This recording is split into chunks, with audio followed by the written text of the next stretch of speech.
સૂર્ય, જેને દેવતાની ઉપમા આપેલી છે, કહેવાય પણ છે ઘણીવાર ભગવાન સૂર્ય. ભારતીય સંસ્કૃતિમાં સૂર્ય પૂજનનો અનેરો મહિમા છે. ધાર્મિક રીતે વાત કરીએ કે અન્ય જ્યોતિષ શાસ્ત્રની દ્રષ્ટિએ વાત કરીએ, સૂર્ય વિના આ જગતની, આ દેહની, આ સૃષ્ટિની કલ્પના કરવી એ અસંભવ છે. આપણે સૌ અહીંયા જે રહીએ છીએ આ પૃથ્વી ઉપર, તે પણ સૂર્ય કુટુંબનો એક ભાગ છે. એવું કહેવાય છે કે હજારો લાખો વર્ષ, કરોડો વર્ષ પહેલા એક મહાવિસ્ફોટ થયો હતો અને તેમાંથી આપણા સૌર મંડળ, એવા હજારો લાખો સૌર મંડળો જન્મ્યા. જેમાં આપણે ભગવાન સૂર્યની, આપણા સૌર મંડળની વાત કરીએ તો આ સૌર મંડળની રચનાથી એનું નામ જ સૌર મંડળ છે. સૂર્યનું મંડળ, સૂર્યનું ગ્રહ કુટુંબ, સૂર્ય ગ્રહનું કુટુંબ. આપણે એવું પણ સાંભળીએ નવગ્રહનું કુટુંબ છે, એમાં પૃથ્વી પણ આવી ગઈ. એટલે સૂર્ય એમાં પિતાની ઉપમા ધરાવે છે. જ્યોતિષ શાસ્ત્રમાં અને ધર્મમાં સૂર્યને પિતા તુલ્ય ગણે. કેમ કે જે જનક છે આ સૃષ્ટિનો, તેનાથી જ ચંદ્ર, મંગળ, પૃથ્વી, બુધ, ગુરુ, શુક્ર, શનિ તમામનો જન્મ થયેલો. હવે આજે આપણે જે વાત કરીશું સૂર્યની જ્યોતિષ શાસ્ત્રની દ્રષ્ટિએ, જે આપણે સવાલ કર્યો કે એનું શું મહત્વ છે જ્યોતિષ શાસ્ત્રની દ્રષ્ટિએ અને આપણા માનવ જીવનની દ્રષ્ટિએ, ખરેખર કેટલો કિંમતી. જે બાળકો અભ્યાસ કરે છે, જે સાયન્સનો અભ્યાસ કરે, તેમને તો એવું ખ્યાલ ચોક્કસ છે કે સૂર્યથી જ આ જગતની ઉત્પત્તિ થઈ અને તેનાથી જ આ ઋતુઓ જન્મે છે, તેનાથી જ પશુ, પક્ષી, મનુષ્ય, છોડ, કંઈ પણ જે છે જીવન, તે બધાને જીવનની પ્રાપ્તિ સૂર્યથી થાય. એક બહુ જ દૂરની વાત કરું તો સૂર્યને આજે આપણે બે રીતે જોઈશું. જે શરૂઆતમાં પદ્મકાંતભાઈએ વાત કરીને જ્યોતિષ અને માનવ જીવન, કદાચ આજે આપ જે વાતો સાંભળશો, જે જાણશો, મને પણ એનાથી જ સ્ફૂરી છે આ વાત આજે, કે જે અમને અમારા ગુરુઓએ આ શાસ્ત્રમાં જે સમજ આપી છે, જે અમારી સમજ છે જ્યોતિષ શાસ્ત્ર, જે હું આજે આપને પ્રસ્તુત કરીશ, જે સમજાવીશ કે સૂર્યને કેવી રીતે જોવાનો. એક કાગળની કુંડળીમાં દોરેલા ગ્રહની જેમ કે આકાશમાં દેખાય છે સૂર્ય ભગવાન છે, આપણે પગે લાગી લઈએ, દેવતા છે કે કોઈ ગ્રહ છે, એવી રીતે અગનગોળો છે, એવી રીતે જોવાના છે. કે શું સમજવાનું, શું કહેવા માંગે છે આ જ્યોતિષ શાસ્ત્ર, એ સમજ એક નાની આપીશ. કદાચ હું એવું માનીશ કે આપે આ શબ્દો, આ વાત, આ રીતે જ્યોતિષને જોવાનું આપણા આચાર્યો કહી ગયા, એ જીવનમાં ક્યારેય સાંભળી નહીં હોય. એટલે કહેવાય છે ને કે જેવો સવાલ હોય ને એવો ઉત્તમ જવાબ મળે છે. એટલે હવે અહીં વાત આપણે કરીએ સૂર્યને જેમ પિતા કહે છે ને, કે સૃષ્ટિના જનક છે ને, પિતાની ઉપમા આપી છે. એટલે દરેક ગ્રહોમાં કંઈ પણ દરેકને એક એક ઉપમા મળેલી, એમ સૂર્યને પિતાની ઉપમા, કે પિતાનું જે સ્થાન આપણા ઘરને કુટુંબમાં છે ને, એમાં સૂર્યનું છે. જેવી રીતે ઘરમાં મુખ્ય વ્યક્તિ પિતા હોય, એ ઘરનું ગુજરાન ચલાવે છે, આજીવિકા ચલાવે.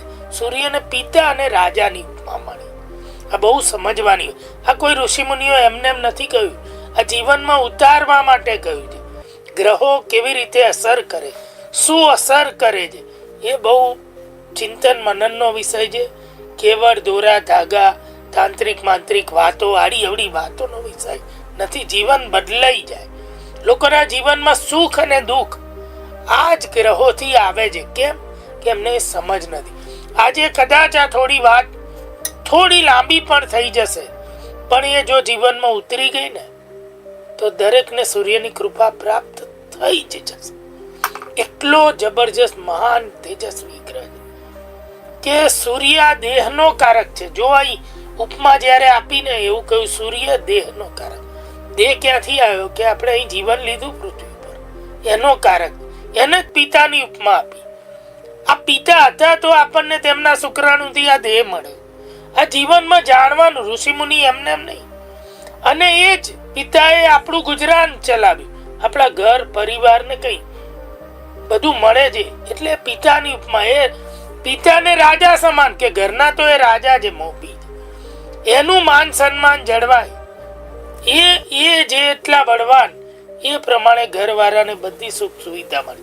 જેમ રાજા બળવાન તો એની પ્રજા બળવાન. આવું સૂત્ર છે શાસ્ત્ર. એટલે એવું કહ્યું છે કે જેનો સૂર્ય બળવાન, જેના પિતા બળવાન, એના સંતાનો તેજસ્વી થાય. એટલે કહેવાની વાત આ બધી અહીંયાથી શરૂ થઈ. એટલે જાણવાનું આમ છે કે કુંડળીના કાગળમાં લખેલા સૂર્યને નથી જોવાનું, એ સમજવાનું છે. સૂર્ય આપણી કુંડળીમાં કઈ રાશિમાં છે એ બધું અસર કરે છે, પણ જીવનની સાથે સૂર્ય એટલો ગાઢ સંબંધ ધરાવે છે. જો હું સૂર્ય વિશે કદાચ એક રાશિ અને એક ડિટેલની વાત કરું ને તો 1 મહિનો સમય લાગે. હવે આજકાલ તો રામાયણ મહાભારતની કથાઓ 8 દિવસ 7 દિવસ 5 દિવસમાં પૂરી થઈ જાય.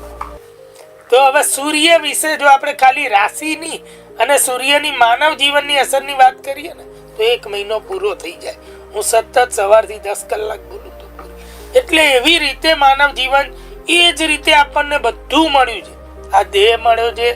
હવે તમે એમ સમજો કે જીવનમાં આ પૃથ્વીને શું મળ્યું? સૂર્યથી કે જીવન મળ્યું. પૃથ્વી ઉપર જે પણ કઈ છે એ બધું સૂર્યની દેન છે. આપણે પણ છીએ ને એ સૂર્યની દેન. આપણો અણુ છે ને, આપણામાં અણુ પરમાણુ આપણે કહીએ ને, એ અણુ સૂર્ય ઉપર છે. ત્યાંથી જ બધાને પ્રાપ્ત થયા છે. એટલે મહાપિતા છે. એમ આપણા ઘરના આપણા પિતા છે. એમના અણુ આપણામાં છે. એમનાથી આપણે ઉત્પન્ન થયા છે. એવી રીતે કુંડળીને સૂર્યને જોવાના છે, સમજવાના છે, જાણવાના. એટલી મોટી ગાઢ અસર કરે છે. જેમ આ સૂર્ય આ સૌર મંડળનું ગુજરાન ચલાવે, એ જો અસ્તવ્યસ્ત થાય ને તો જીવન ડામાડોળ બને. એક નાની સાયન્ટિફિક વાર્તા કહું. એવું કહેવાય છે કે આ સૂર્ય ઉપર દર 11 વર્ષે પિરિયોડિકલી બહુ મોટા વિસ્ફોટો થાય. એટલે ત્યાં પણ ઝંઝાવાતો આવે. દર 40 વર્ષે પણ મોટા વિસ્ફોટો. અને વૈજ્ઞાનિકોએ એવું નોંધેલું છે ત્યારે પૃથ્વી ઉપર પણ એની તીવ્ર અને ગાઢ અસર થાય. અને પૃથ્વી ઉપર આપણે વસીએ છીએ એટલે આપણને પણ તેની ગાઢ અસર થાય.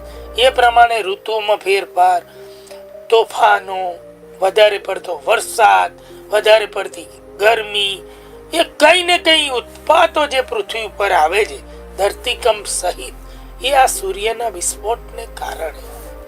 કદાચ એને આપણે હજુ બહુ પૂરી રીતે જાણી નથી શક્યા, આપણે સાયન્સની રીતે પણ. એટલે એવું કહ્યું છે કે મહાપિતા એટલે કે ત્યાં જે થાય ને બધું અહીંયા અસર થાય છે. એવી જ રીતે આ ઘરમાં પણ અને આપણી કુંડળીમાં પણ જેવો સૂર્ય છે ને એવા જ આપણે છીએ. આપણી કુંડળીમાં જેવો સૂર્ય છે ને એવા જ આપણે છીએ. આપણી કુંડળીનો સૂર્ય એ જ આપણને, એણે જ આપણને આ દેહ આપ્યો છે. કોઈ વ્યક્તિને જોઈને ખબર પડી જાય, એનો દેહ જોઈને ખબર પડી જાય કે ભાઈ એના પિતા કેવા હશે, એ કેવો છે, એનો દેહ કેવો છે. એની શરીરની રચનાથી ખબર પડી જાય કે એનું આરોગ્ય કેવું છે. આ બધું સૂર્યની દેન. એનું યશ, માન, પ્રતિષ્ઠા, કીર્તિ. આપણને શું મળ્યું છે પિતાથી? તો કે આજીવિકા, વેપાર, ઘર બાર, પરિવાર, યશ, માન, પ્રતિષ્ઠા, કીર્તિ. આ બધું પિતાથી મળ્યું છે.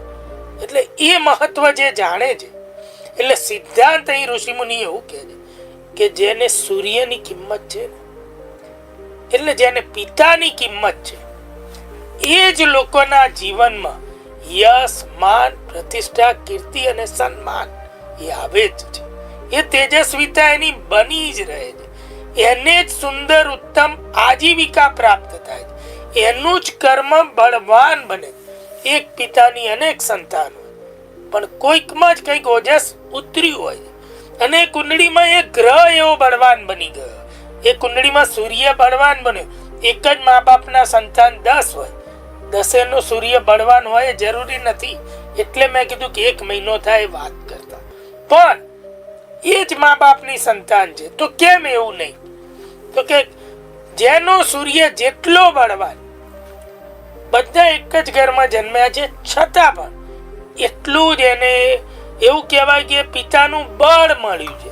એ કુદરતી ગણો કે કંઈ પણ ગણો, એ જ પ્રમાણે એના કર્મો, એનો સ્વભાવ, એનો દેખાવ, એની વાત, એના વિચારો, એનો પ્રભાવ, એની શારીરિક રચના, એનું આરોગ્ય, આ બધું જોડાયેલું. સિદ્ધાંતો એવું કહે છે કે સૂર્ય અને ચંદ્ર બંને જીવનદાતા ગ્રહ. એવું કહેવાય છે કે સૂર્ય દિવસનો રાજા છે ને રાત ચંદ્રની, તો એને માતાની ઉપમા આપી. 12 કલાકનો દિવસ ને 12 કલાકની રાત છે. હકીકતમાં જો બાળકોનો જન્મ થાય કેટલી મોટી અસર કરે આ સૂર્ય. જેમ માતા અને પિતા છે, તો ભાઈ પિતાનો પ્રભાવ હોય તો દરેક પુત્ર સંતાન જ થવા જોઈએ, માનો. માતાનો પ્રભાવ હોય તો દરેક દીકરી સંતાન. પણ એ વૈજ્ઞાનિક નથી સ્વીકારતા, નથી ધર્મ સ્વીકારતું, નથી કોઈ. એ પ્રભાવને ને ગુણધર્મને કોઈ લેવા દે. પુત્ર હો કે પુત્રી હોવી, એ બંને માતા પિતાની દેન છે. એવી જ રીતે આ સૂર્ય, એવું કહેવાય કે સૂર્ય 12 કલાક રહે ને ચંદ્ર 12 કલાક રહે, તો બંને 50-50% ટાઈમ છે. સંતાનો જન્મે તો કદાચ બાળકો નોર્મલ ડિલિવરી થાય, એક આંકડો અમે અભ્યાસ કરેલો, તો 50-55% બાળકો દિવસે જન્મેલા હોવા જોઈએ, અથવા 45-50% બાળકો રાત્રે જન્મેલા હોવા જોઈએ. પણ જો કુદરતી રીતે જન્મ થાય ને તો આંકડો બહુ ચોંકાવનારો. સૂર્યનો એટલો બધો પ્રભાવ છે કે ફક્ત 20-30% જ બાળકો દિવસે જન્મી શકે અને 70-80% બાળકો રાત્રે જન્મે નોર્મલ ડિલિવરીમાં. આંકડા અમે ચકાસેલા જ અભ્યાસ દરમિયાન. જ્યારે અમે આ વાતો જાણી સાંભળી ત્યારે એના અભ્યાસ માટે અમે હોસ્પિટલોના આંકડા લીધેલા, અને એ આંકડા ચોંકાવનારા આવા આવે. કેમ? તો કે સૂર્યનો એટલો બધો, જે બાળકો આ સૂર્યનું તેજ ખમી શકે છે એ જ દિવસે નોર્મલ ડિલિવરીમાં જન્મી શકે છે. એટલે એવું કહ્યું કે એનું તેજ અલગ હોય, એનો શારીરિક બાધો અલગ હોય, એનું આયુષ્ય ઉત્તમ હોય. રાત્રિના જન્મ કરતા રાત્રિના પણ બળવાન બાળકો બની શકે છે, પણ નૈસર્ગિક બળ સૂર્યનું મળે છે. એટલે એવું કહેવાય કે એની યશ, નામ, પ્રતિષ્ઠા, કીર્તિ એ અલગ હોય, એનું ઓજસ અલગ હોય, એનો દેખાવ, પ્રભાવ, આચાર વિચાર એ ફરક છે. એ કુદરતી જન્મની વાત છે. એવી જ રીતે આપણે કહીએ ને કે ભાઈ આ રીતે તમે સૂર્યને જુઓ, જાણો. એક સિદ્ધાંતમાં, એક લીટીમાં બીજું પણ કહી દો કે જેવી રીતે આપણને આપણા પિતાથી બધું મળ્યું, આ દેહ સહિત આજીવિકા, ઘણાને પિતાથી વેપાર ના મળ્યો માનો, પણ પિતા એ જ એ કરિયાલું છે કર્મ કે જેનાથી એ વેપાર કરે છે કે નોકરી કરે છે, કે એને જે ઘર બાર પરિવાર જે કંઈ મળ્યું છે બધું પિતાની દેન છે, માતા અને પિતાની. એટલું મહત્વની વાત છે. એટલે જે લોકો કિંમત કરે છે પિતાની, કે જે લોકોના પિતાનું સન્માન છે, જેને આ સૂર્યનું સન્માન છે, એની જ યશ, પ્રતિષ્ઠા, કીર્તિ જીવન પર્યંત ટકે છે અને વધે છે. જે લોકો પિતાને આદર નથી કરતા, એ પિતાનું મહત્વ નથી સમજતા, એ લોકોનો એ જ ઘરમાં જન્મ હોવા છતાં ક્ષય થાય છે કીર્તિ. એટલે જ હું કહું છું, એક માતા પિતાની 10 સંતાનો. કુંડળીમાં દરેકનો સૂર્ય સરખો નથી હોતો, દરેકની યશ, નામ, કીર્તિ સરખી નથી હોતી, દરેકની આજીવિકા, વેપાર, ધન કમાવાની, સત્તા મેળવવાની શક્તિ સરખી નથી હોતી. આ બધું આ સૂર્યની દેન છે. આવી રીતે કુંડળીમાં સૂર્ય જોવાનો છે, જેની આપણે આજે વાત કરીશું.